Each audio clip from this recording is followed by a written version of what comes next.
think sometimes you don't know where your passion is going to lead you sometimes. I think you follow it, and the path may not be exactly what you have in your mind, but if you stay with the passion, it may be a long, windy road that you don't really know how, you didn't really plan that. And there's going to be ups and downs, of course, but find your passion and follow it.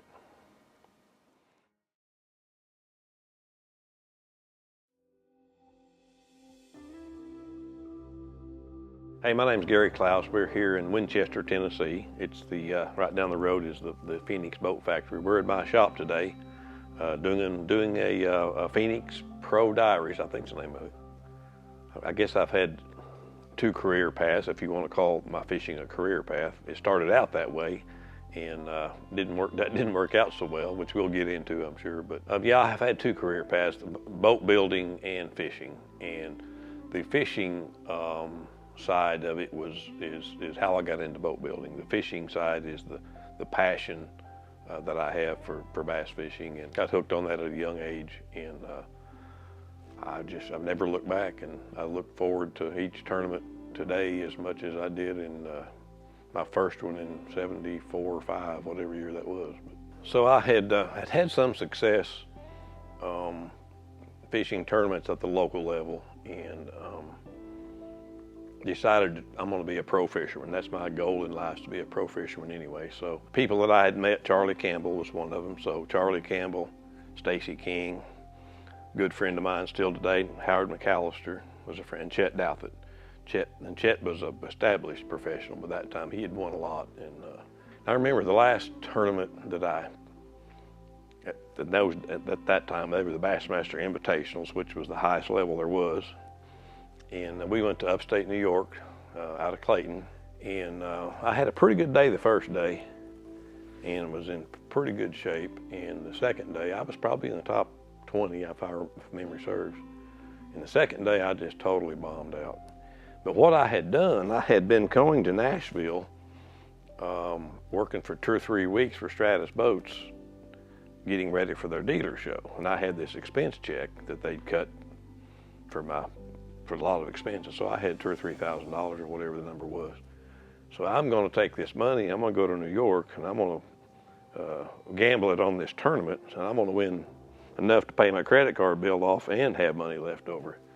Well, that didn't work out too well. Somewhere down the line between New York and Missouri, I had to borrow $100 from Charlie to get truck gas to make it home. And so I wonder sometimes if I hadn't won enough money there and kept going, would I be where I'm at today? So I think that kind of goes back to what I said about the passion. If you just keep following your passion, it may be one passion to another, but follow your passion. And I think generally speaking, it'll work out better.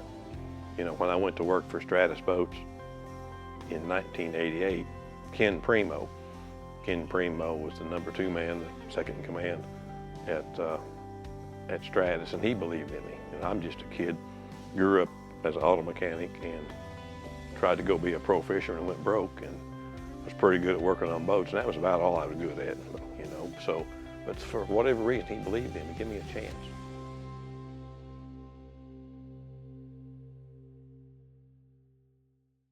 I worked at Stratus in the rigging shop for a while, and then worked my way into customer service and did that for 5 years, and then worked my way into sales.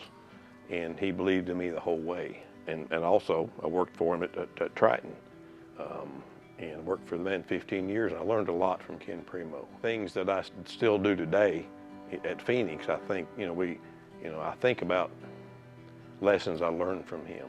And, the next opportunity I had was to come back to Stratus as a general manager, president, and Randy Hopper believed in me.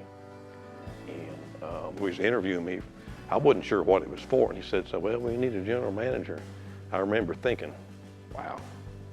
And I told him, I said, Randy, that's going to be a stretch, that's above what I've ever done, And well, no, we're gonna support you, and I could tell he believed in me. And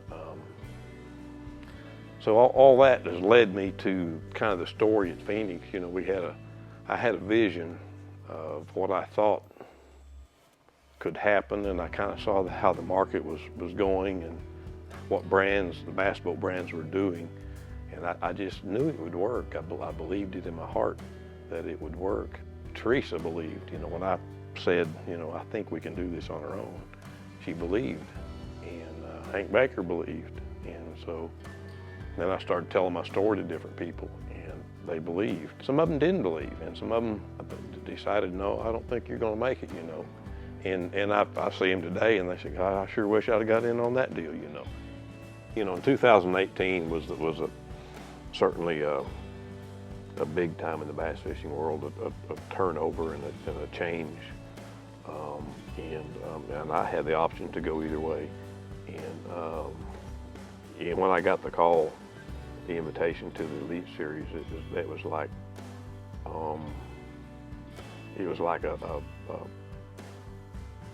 a goal and a dream that could actually come true. So there was no question what my decision would be. And it was because of me fishing the tournaments in the early days, and knowing that being the goal then when I was 22 years old, and also, you know, in my 50s.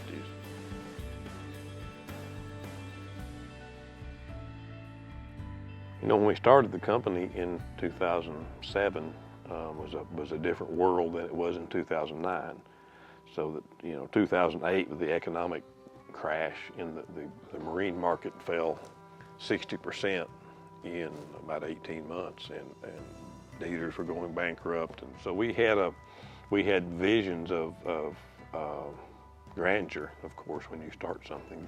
But by 2008, we dreamed of just hanging on. It was such a tough time, you know. We were small. We only had, our overhead was low, and we only had 7 or 8 employees, you know, and built a boat every week if we're lucky, you know. And so the way it worked out, you know, if you look at it on a graph, you had the brands up here, all the brands that we know, the popular brands up here, and we're down here at the bottom. Well, economically, everybody went down. They got knocked down to half, and we were still here. Half of a little bit is not near as much as half of a lot. So in a weird way, that the economic downturn helped us. So we held on and just kept on working, and wound up where we're at today, which I'm very pleased with our position in the market. We've stayed focused on bass boats, fiberglass bass boats, and even within that, we've stayed focused on the bigger fiberglass bass boats. It's been our goal to build a brand that people trust, and that a brand that says quality, and a brand run by people that their goal is to do the right thing in all cases.